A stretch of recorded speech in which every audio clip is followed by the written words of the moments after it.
কি ঘটনা ভাই?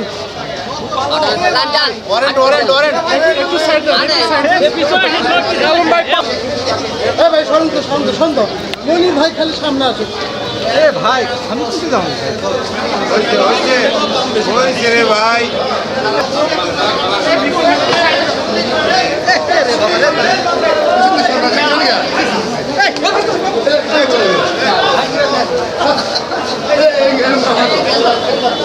ভাই আপনি আস্তে আসেন।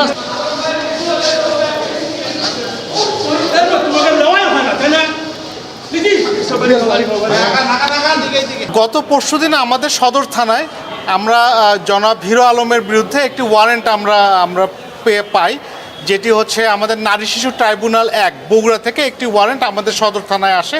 আমরা এই ওয়ারেন্টে আমাদের কাছে সদর থানায় আসে। এরই প্রেক্ষিতে আমরা আসলে আজকে জানতে পারি যে জনাব হিরো আলম তিনি আসলে বগুড়ায় এসেছেন।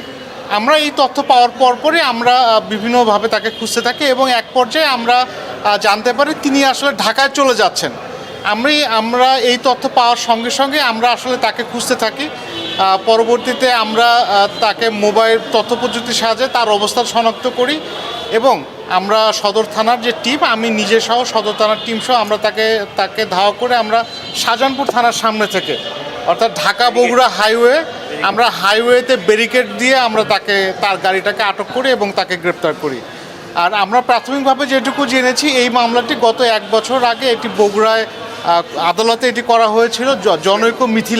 জনৈক মিথিলা সম্ভবত ওনার সহকর্মী, মিডিয়া সহকর্মী, তার বাসা সম্ভবত খুলনা।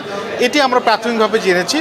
এই মামলাটি পিবিআই তদন্ত করে। পিবিআই তদন্তের প্রেক্ষিতে গত ইয়াতে আমাদের এখানে থানায় একটি ওয়ারেন্ট আসে।